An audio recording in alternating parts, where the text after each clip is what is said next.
E é com muita satisfação que eu abro o debate sobre o tema Empreendendo na Advocacia Tributária em Tempos de Crise. Apresento a todos quem irá abrilhantar essa noite maravilhosa de quinta-feira, que é o nosso convidado, o Dr.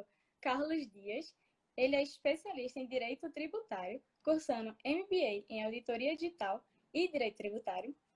É perito judicial inscrito na Compeg e também membro da Comissão de Assuntos Tributários e atualmente professor da ITS Edu e sócio-diretor da Dias Rezende e Alencar Advocacia. Abro espaço ao senhor para se fazer as considerações iniciais, doutor. Primeiro, boa noite. Queria iniciar agradecendo ao convite feito. Aí agradeço primeiro a Seju, logicamente em seu nome, Mariana, como membro. Agradeço também a ESA, que sempre apoia esses eventos da OAB, e agradeço também a Comissão de Assuntos Tributários, da qual eu faço parte. Tá? Hoje a gente vai tratar sobre os desafios que as crises trazem a nossa área especificamente, né, ao direito tributário, mas também a própria ação, a atividade do advogado em si. Né? Vou fazer um retrospectivo, um retrospecto aí para lembrar que as crises são cíclicas e depois a gente entra nos pontos mais específicos. Mas aí pode continuar a sua apresentação, que eu sei que você vai mandar algumas perguntas para mim. Vamos. E eu espero que o público e o pessoal é para mandar pergunta também, viu, gente? Vamos lá. Mas antes eu queria saber assim, porque o senhor para mim e possivelmente para muitas pessoas, é um exemplo de empreendedor, porque o senhor saiu lá da sua terrinha natal, que é Minas Gerais, veio trabalhar aqui no Recife e depois começou a trabalhar no escritório de advocacia tributária e em 2009 o senhor tomou novos rumos e abriu o próprio escritório e uma trajetória totalmente assim para frente. E eu queria saber que com a trajetória dessa não deve ter sido fácil. E eu gostaria que o senhor falasse um pouquinho para os presentes aqui na live sobre esse desafio e qual foi o primordial ponto para manter o escritório. Pronto. Até para esclarecer, antes eu nasci em Minas e morei também em Rondônia, né? Então eu já rodei o país um pouquinho. A advocacia nunca é fácil, né? Para falar um pouco da advocacia, a gente volta para a própria faculdade. Eu sempre, quando me pedem para tratar do tema, eu sempre digo que a faculdade forma o técnico, mas não forma o empreendedor, né? Ele nos ensina o direito, mas não nos ensina a arte da advocacia enquanto atividade econômica, né? Então, pelo contrário, a academia, eu acho que às vezes passa uma ideia que o advogado é aquele que vai se formar, vai abrir uma porta e que tem que esperar que os clientes cheguem até ele. E a gente sabe que isso nem de longe, há muito tempo já não é uma realidade e cada vez mais isso tem se distanciado. Então, pede para que os advogados sejam mais empreendedores.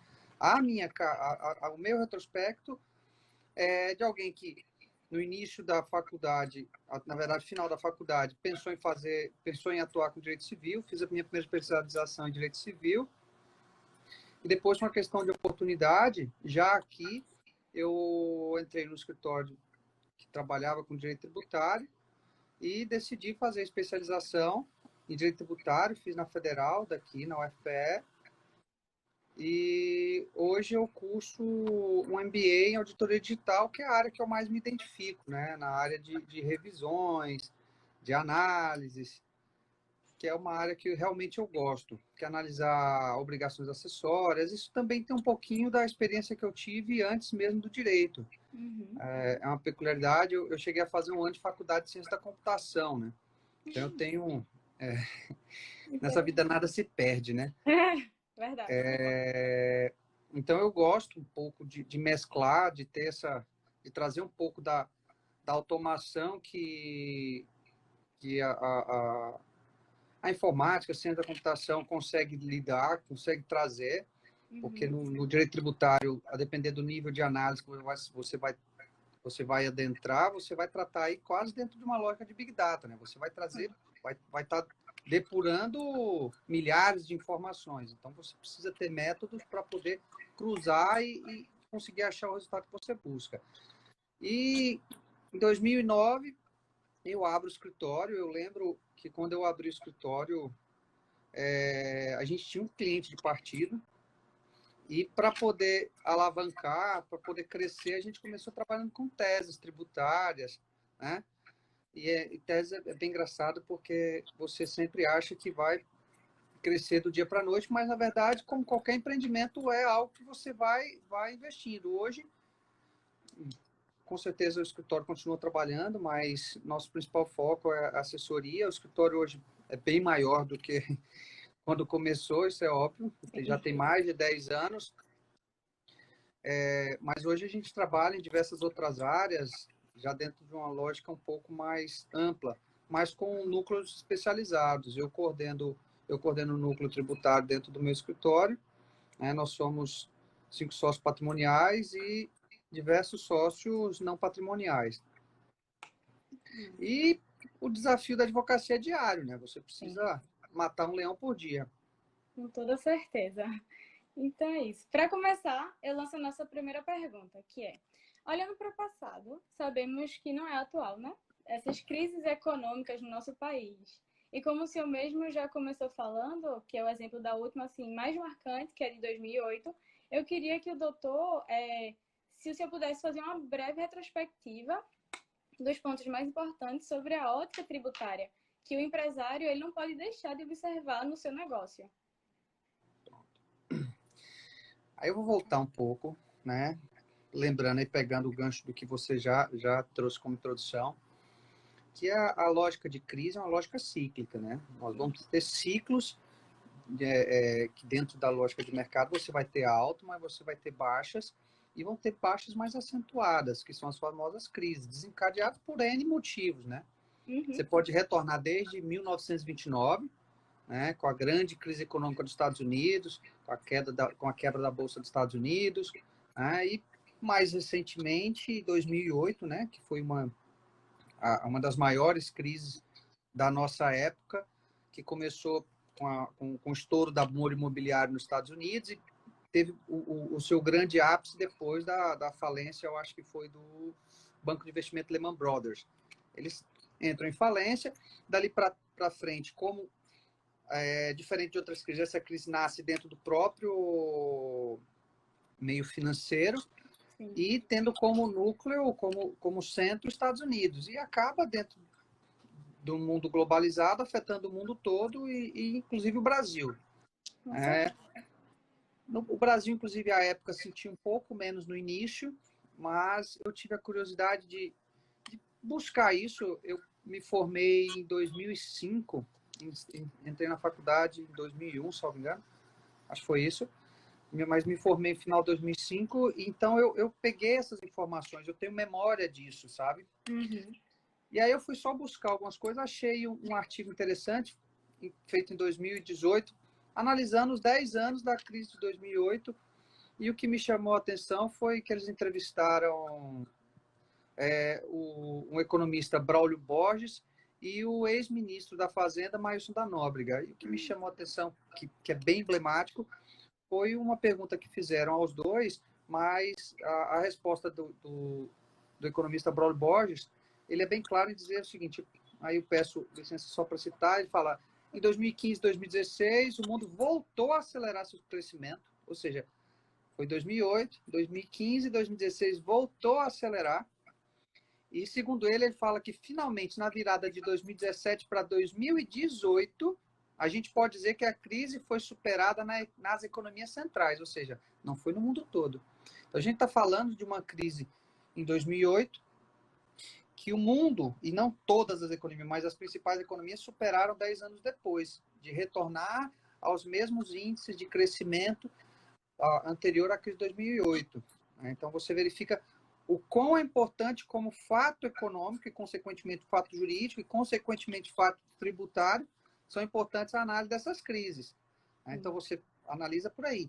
E quando a gente entra agora na atualidade, falando de 2020, já se discute que essa é uma das maiores crises de todos os tempos, né? E a gente está no meio dela ainda, né? Ela ainda está em evolução. Aí eu peguei também alguns dados, se você me permite. Claro, doutor. A FGV fez um estudo tratando da retração econômica e fala que ele está projetando uma queda, uma redução de menos 4,4 na economia de serviços, menos 7,4 na indústria, 11,4 de queda na construção civil, de retração, e o comércio, uma retração de 16,8. Então, você verifica a gravidade dessas questões. No Estado, tem um estudo que foi feito, na verdade, uma reportagem feita bem recentemente, né? Acho que ontem ou anteontem saiu, no Jornal do Comércio, tratando sobre o impacto disso na arrecadação, e eles pegam o ICMS como ponto central para ter como parâmetro, porque é importante, porque o ICMS vai incidir aí sobre praticamente inflação de mercadoria, sobre o comércio, né, sobre a indústria, etc. Só não vai estar sobre os serviços, a exceção de alguns. Mas ele fala que ele vai tratando e fala, por exemplo, que apesar disso tudo, alguns setores vão crescer, né? Independente disso, como por exemplo, atacado de alimentos, a projeção teve um aumento de 14,2 até agora, medicamentos 11,9, indústria de alimentos 8,8, supermercados 5,6, ou seja, são exatamente as atividades que estão sendo demandadas como consequência da crise.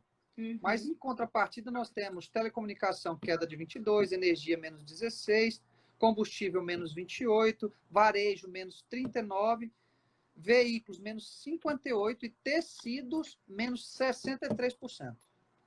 Caramba. Então, você verifica o impacto disso tudo na economia. Né? Peguei um dado também aqui falando da retração no mundo. O FMI, o Fundo Monetário Internacional, fala que deve retrair 3%. Ele fala que é a maior depressão desde 1929. A Grande Depressão dos Estados Unidos, lá em 29. Ou seja, vai superar a crise de 2008, que já foi uma crise que demorou 10 anos para nós sairmos dela. Né? Imagina essa. Aí você também tem outros dados, falando do PIB, com uma retração, segundo o FMI, de 5,3%. O governo falando em uma retração de 4,7%, sendo o pior número no Brasil desde 1901. E antes esse péssimo dado era de 1990, com 4,35%. A taxa de desemprego, que nós estávamos em 12%, já era tida como ruim. Antes disso, já está em 19%, nós temos cerca de 20 milhões de brasileiros desempregados. Aí você tem aí todos esses dados negativos, né? E aí, dentro desse contexto, a gente precisa pensar quais são as oportunidades. E como nem tudo também são espinhos, né? Alguns pontos positivos você já pode tirar de momento aí, como, por exemplo, a gente teve um aumento do comércio eletrônico, em razão por uma questão óbvia, né? O aumento do delivery, então a gente está falando que o comércio teve uma queda exponencial, mas alguns setores específicos que conseguiram se adaptar ou que já estavam adaptados estão conseguindo sobreviver, alguns estão em crescimento. E uma coisa interessantíssima, que aí todo mundo está vivenciando, que é a aceleração da digitalização das empresas. Sim. Que inclusive que está proporcionando isso que nós estamos vendo, né? Não era tão comum as lives para tratar em substituição aos eventos presenciais que nós sempre tivemos. Exatamente. E é até importante trazer esses dados porque, querendo ou não, nesse momento de crise, muita gente está sendo demitida e, para não ficar sem a renda, está buscando meios e formas para ganhar e aumentar ou ter alguma renda. E saber esses dados, quem está crescendo, quem não está crescendo, quem está... Porque você falou agora, tecido. Acredito que agora não seria uma ideia interessante de abrir uma loja, mesmo que no e-commerce. Mas exemplo de um iFood da vida. Na verdade, assim, a questão de análise de mercado precisa ser feito por quem vai abrir, né? Por isso que é importante até dentro do tributário. Você vai falar em planejamento tributário, para saber qual é o seu plano de negócios, onde você vai abrir, como vai abrir. Como, por exemplo, algumas lojas funcionam melhor em shopping. Os shoppings estão fechados. Sim. Você vai abrir agora? Não vai. Mas se você vai trabalhar com alimento, as pessoas estão consumindo muito via delivery. Então, talvez seja interessante. Qual seria o ponto de partida que chamaria a atenção? Você não precisa ter ponto. Você precisa participar da rede.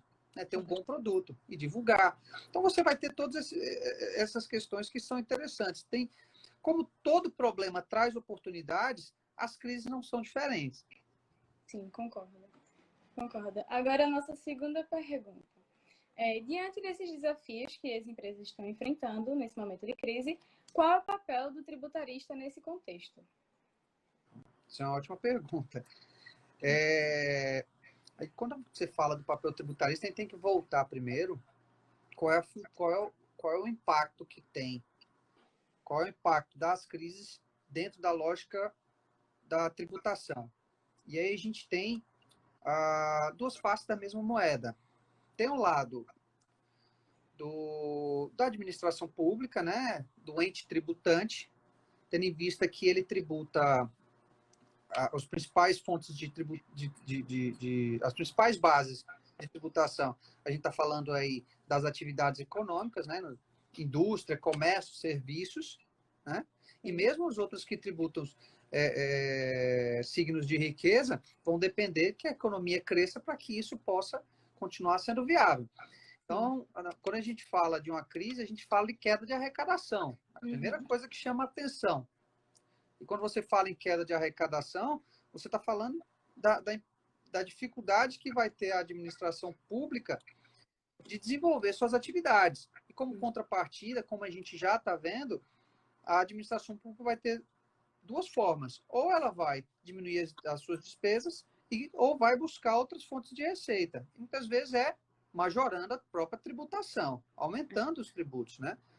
E do ponto de vista das empresas, a gente precisa lembrar que a carga tributária no país é alta, né? E aí eu chamo a atenção para, pegando sua pergunta, eu acho que foi sobre qual seria o papel do advogado tributarista, né? Isso. E aí entra o papel do advogado, principalmente o tributarista, mas não só, mas como o enfoque, o objeto dessa live é este, vendo sob a ótica do tributarista, qual é a função dele? Eu acho que é dar suporte, entender, buscar mecanismos e formas para poder diminuir os impactos dessa crise. Mas é simples dizer isso. Como? Aí a gente precisa lembrar quais são as formas, quais são os meios que o advogado, o tributarista tem para atuar, né? Você pode começar falando aí em ajudar ele a recuperar valores que ele não se preocupava, né? Porque nós sabemos que existem diversos pagamentos indevidos, existem diversas teses que estão correndo aí, e a vantagem dessas teses não são só recuperar valores, porque isso é provável que, se for judicial, você não vai ter de imediato. Então, não vai ser uma resposta imediata à necessidade dele. Mas se a gente está falando de uma cobrança indevida, pode ser que via liminar, por exemplo, você consiga afastar a cobrança. Aí a gente está falando o quê? De diminuição de despesa para o empresário e, consequentemente, uma liberação de fluxo de caixa, tendo em vista que, ainda que seja uma despesa variável, em regra, né, e que ela vai, maciçamente, né, que ela vai variar de acordo com o seu faturamento, mas ela tem um impacto gigantesco. Então, se você conseguir diminuir a carga tributária, você vai aliviar o caixa da empresa e conseguir ajudá-lo nesse momento. Sim. E não só isso. Nós temos outros meios, como, por exemplo, você falar sobre a própria governança tributária ou mesmo falar em planejamento. Muitas empresas vão ter níveis de faturamento esse ano muito baixos. E pode ser que elas consigam para o ano que vem, caso não sejam, consigam ir para o simples. E seja mais vantajoso. Então, ou mesmo fazer um novo arranjo, né? Empresas que são muito grandes e que têm diversas atividades agregadas, pode ser que aquela que está tendo mais prejuízo seja interessante ele fazer uma cisão, uma fusão. A gente já está entrando aí numa seara, eu sei que é de societário, mas que tem reflexos tributários que precisam ser estudados. Sim. Então, você tem diversas ferramentas em que o tributarista vai ser peça-chave. Então, o tributarista precisa pensar que ele não é coadjuvante, nesse momento ele tem condições de atuar com preponderância, ele tem condições de estar à frente mesmo. E nesse ponto eu chamo a atenção uma coisa que eu sempre digo, que é importante você conhecer do negócio dos seus clientes, né? Porque hoje o advogado cada vez mais é convocado para sentar à mesa de diretoria para auxiliar na tomada de decisões. Por quê? Porque para que o gestor consiga tomar decisões, ele precisa estar munido de informações. Tem que saber onde é que está doendo, né?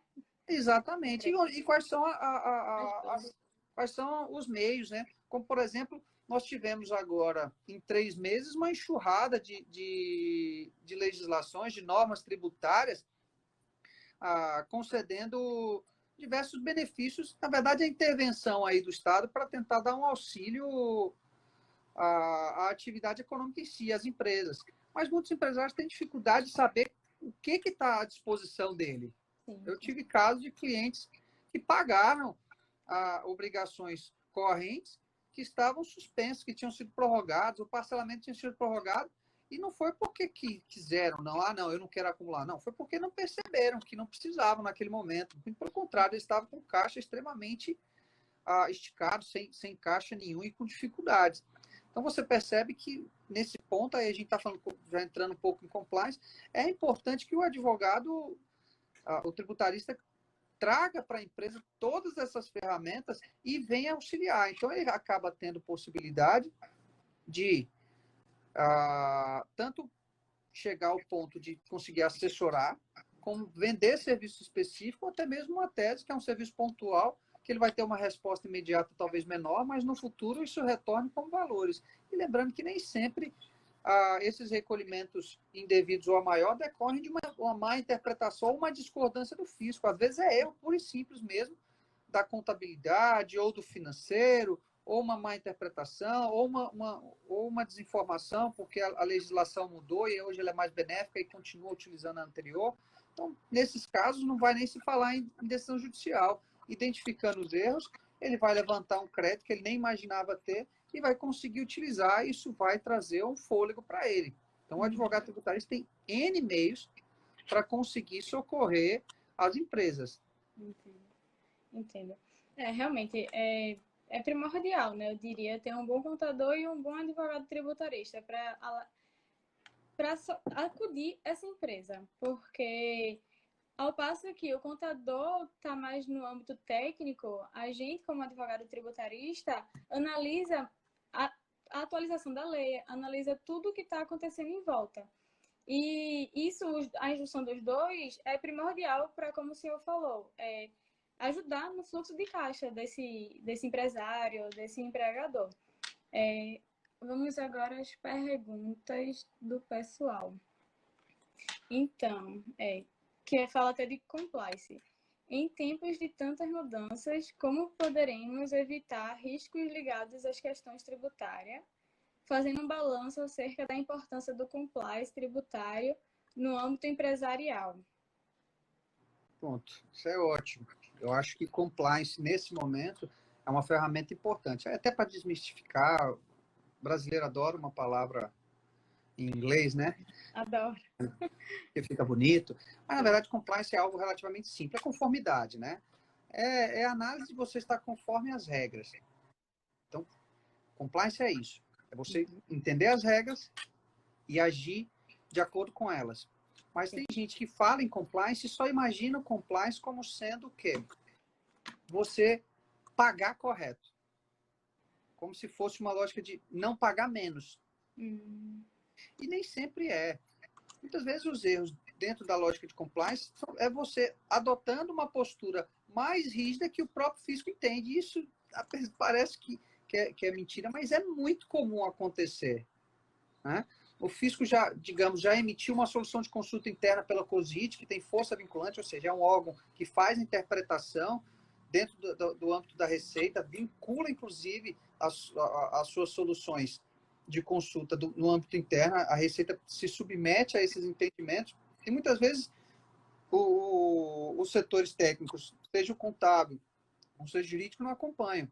Então, você pode, por exemplo, hoje estar dentro de um regime tributário ou dentro submetido a normas tributárias que são mais graves do que aquelas que você poderia estar, isso sem falar em sonegação. Pelo contrário, dentro de uma lógica de compliance mesmo. Então, o compliance não é só evitar que você pague menos e sofra uma fiscalização.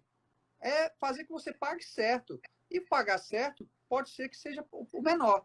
E mais que isso, no atual contexto, o compliance pode significar você colocar as regras à disposição dele, como, por exemplo, saber o que pode ser suspenso, o que está prorrogado, o que não está, quais são as leis que foram colocadas à disposição, e quais são esses mecanismos para que ele entre em conformidade. Porque, lembrando que essa conformidade não significa uma opção sim, não. Não é binário, né? Dentro do Knowledge Compliance, você pode trazer ao empresário diversas opções, válidas todas elas, e ele decidir em conjunto com a sua contabilidade, em conjunto até mesmo com o seu financeiro, e ele mesmo como gestor, né, como empreendedor, analisar o que é melhor. Porque a gente precisa lembrar como tributarista, às vezes a melhor decisão empresarial não é a mais barata, né? Que aí a gente tem que lembrar de todos os outros mecanismos. Muitas vezes pode ser mais caro, até do ponto de vista tributário, mas para ele, do ponto de vista de logística ou do ponto de vista de posição de mercado, seja o melhor. Então, você passa pensando só em compliance, a trazer o quê? Opções. E evitar que ele venha a tomar decisões em desconformidade com a legislação. Porque imagina um empresário que já está em crise, né? Que já está à beira da falência, né? E a gente sabe que tem muitos que estão assim, muitos já superaram, inclusive, essa fase, já faliram, fecharam as portas, e sofrem uma fiscalização não por intenção de sonegar, mas simplesmente por ausência de compliance, por não se submeter. Aí ele vai submeter aí uma multa de ofício de pelo menos 75%, mais juros sobre o que não pagou, uma cobrança. Isso pode quebrar a empresa. Com certeza. Né? Então, você tem todas essas ferramentas. E para você lembrar uma questão que muitas pessoas e muitos empresários não sabem, saiu uma nova transação fiscal, que é uma ferramenta que muitos falam, é um novo parcelamento, mas que é muito mais amplo que um parcelamento, que é uma negociação mais ampla com a PGFN para regularização dos seus débitos, inclusive com perdão parcial das dívidas. Né? Então, você tem condições de aproveitar, inclusive, o momento para se reestruturar. Pode ser que seja interessante. Então, você pega, como diria o dito popular, você pega o limão e faz uma limonada. Pode ser que você pegue esse momento de crise e, em razão dos benefícios que estão sendo colocados, você resolva um problema antigo. Verdade. Né? Então, o compliance, nesse momento, é extremamente relevante, porque não só te mantém nos trilhos, e esses trilhos pode ser, tanto, para mim, é bom nos dois sentidos, né? Tanto você pode estar, por não estar em compliance, pagando mais do que deveria, ou por não estar em compliance, pagando muito menos, mas de uma maneira que o fisco vai visualizar, né? Então, o fisco está vendo, a chance de ser fiscalizado é alta, e isso pode significar o golpe final na sua empresa. Então, o advogado tributário, o tributarista aí tem um papel extremamente relevante dentro da lógica de compliance. Sim, com certeza. Com certeza, até porque, como o senhor mesmo comentou anteriormente, que muitos dos impostos eles foram adiados. E, querendo ou não, se o empresário não está ciente disso, nem pela forma do compliance, nem por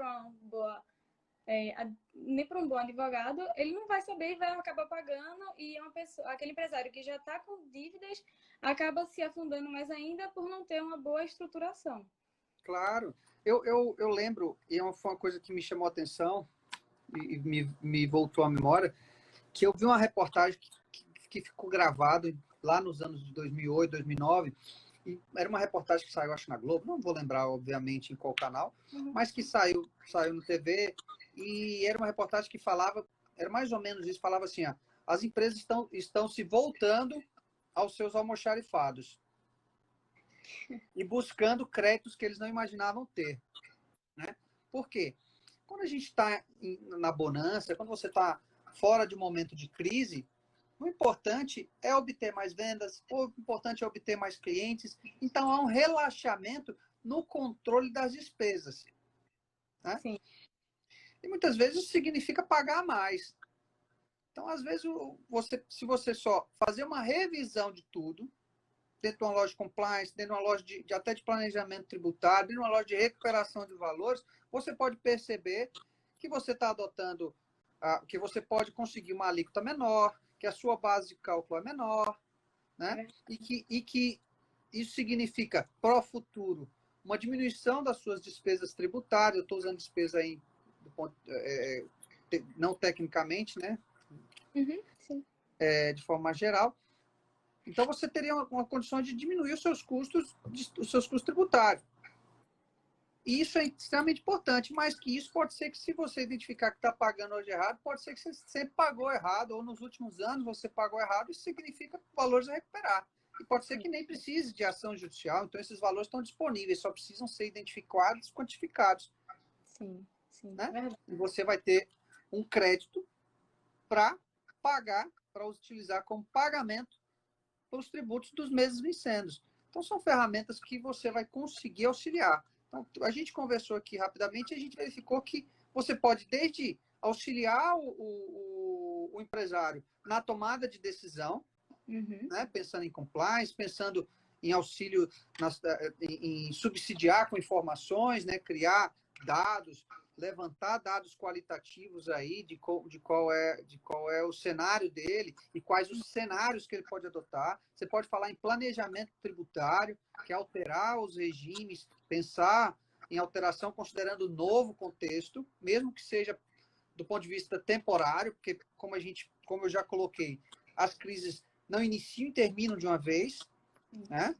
Elas podem acentuar o agravamento, mas o retorno à normalidade, digamos assim, é longo, que foi o exemplo aqui da entrevista que em 2018 foi dado, que o ex-ministro da Fazenda concedeu, né? Maílson da Nóbrega. Então, você percebe que você tem diversos meios de dar subsídios. E quando a gente fala em empreendedorismo, puxando o gancho, são oportunidades para o advogado. Você só precisa se estruturar, precisa pensar, formular o que você pode alcançar, né? Onde você pode somar e buscar e auxiliar, né? Porque as oportunidades nascem. Com certeza. Doutor, e para finalizar, temos outra pergunta aqui, que foi do Ariclines. Ele botou assim: doutor, em tempos tão complexos para os jovens advogados tributaristas que ainda não são afetos ao planejamento tributário, como aproveitar essas portas de oportunidade para começar os primeiros passos? Aí ele botou assim: observação. Focar em pequenos empreendimentos municipais, como lojas, mercados, fábricas, seria uma dessas portas de oportunidade? Ariclenes, vai depender de onde você consegue chegar. Aí a gente entrando já do ponto de vista mais de empreender mesmo, quem você consegue alcançar? Se fala muito em o cliente ideal, né? E quando se fala em cliente ideal, muitas vezes se pensa que o cliente ideal é o maior cliente possível. Mas eu acredito que não é só isso. Porque o melhor cliente possível é uma multinacional. Você tem condições de fechar com 1 ano e pouco de formado uma multinacional? Não tem. Então, não é bem esse. O cliente ideal é o cliente ideal que você consegue alcançar. Então, o primeiro passo é você identificar a sua base. Onde você consegue chegar?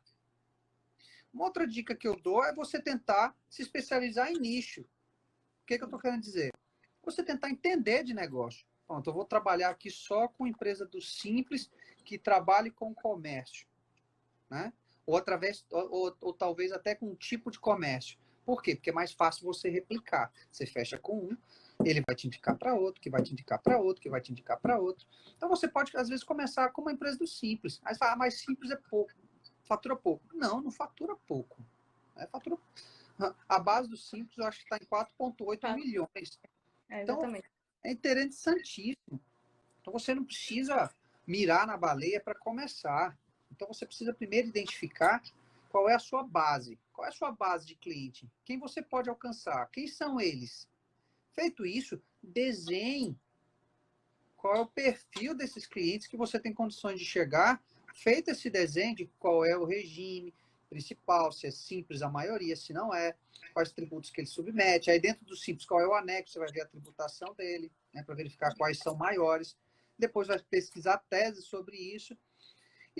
E também dentro de planejamento, você vai verificar, aí é algo mais específico, planejamento é algo mais artesanal, você pode sendo contratado para fazer isso, você pode pensar em alteração de regime, né?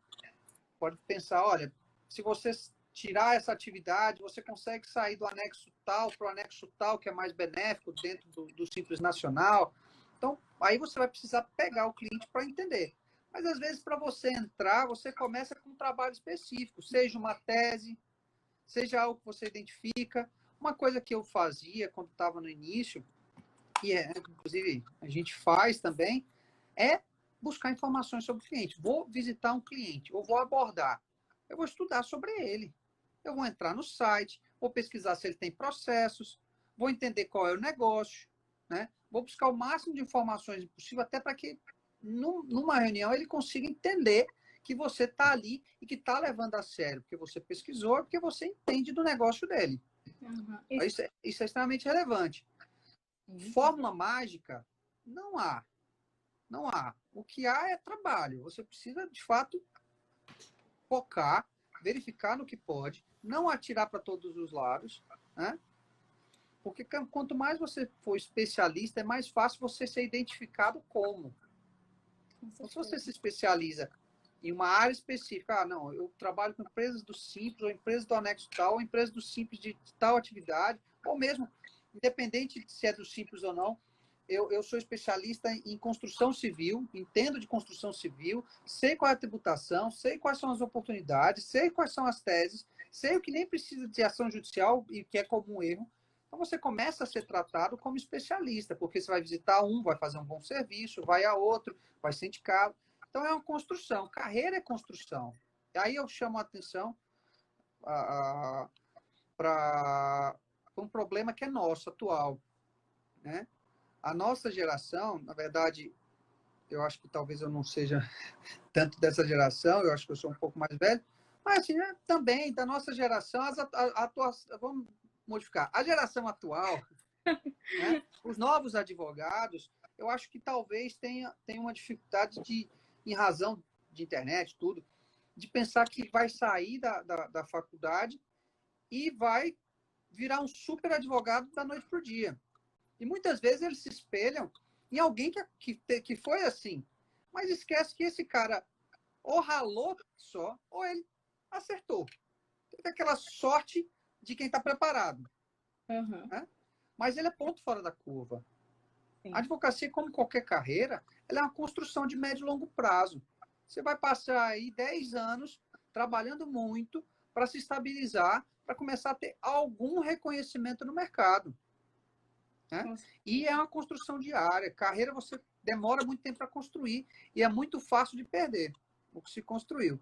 Então, é uma construção diária, um cuidado diário com o cliente, com a imagem e, principalmente, lembrando que essa é a função do tributarista, com conhecimento.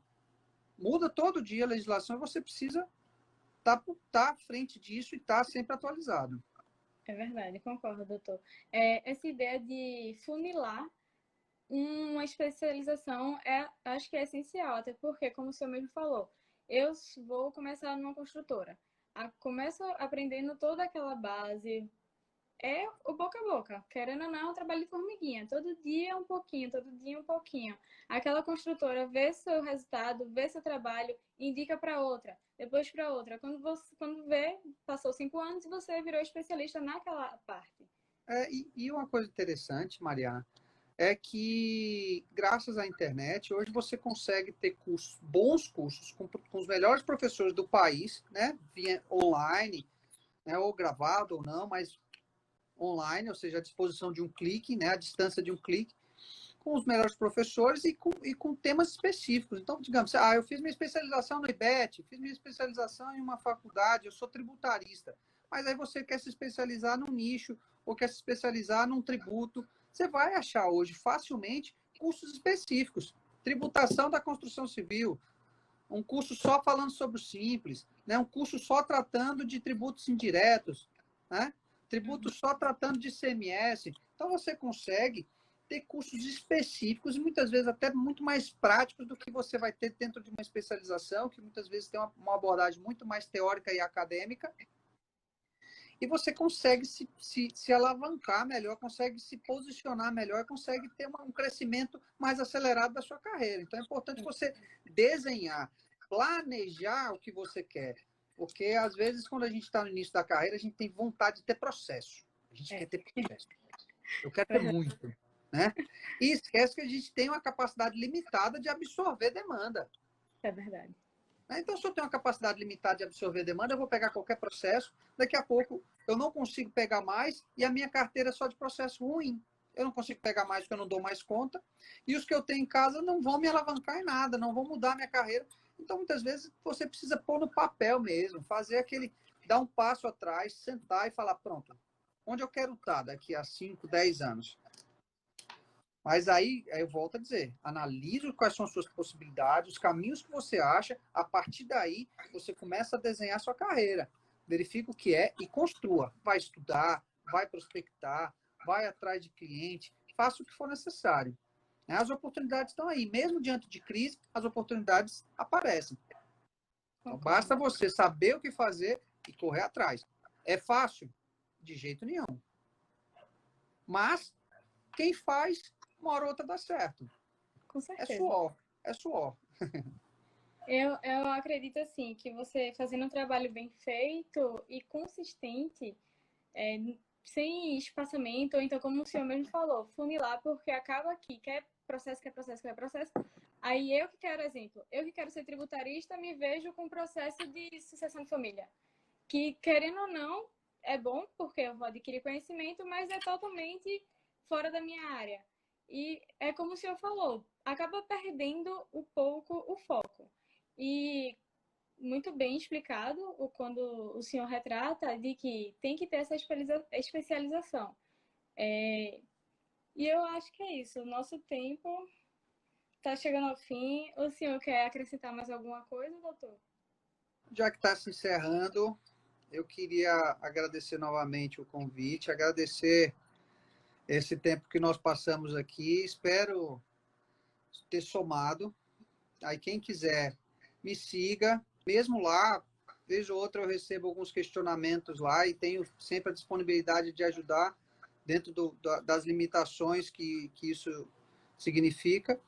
Mas o que eu puder ajudar vocês, quem estiver no início, ou mesmo os advogados, eu acho que a gente precisa apoiar um ao outro aí para poder conseguir avançar, né? O momento é de crise, a advocacia também sentiu, mas como eu disse, as oportunidades nascem, então você consegue, se você tiver um bom planejamento, você consegue crescer, inclusive, nesse momento. Vai depender do que você quer fazer, do que você quer buscar.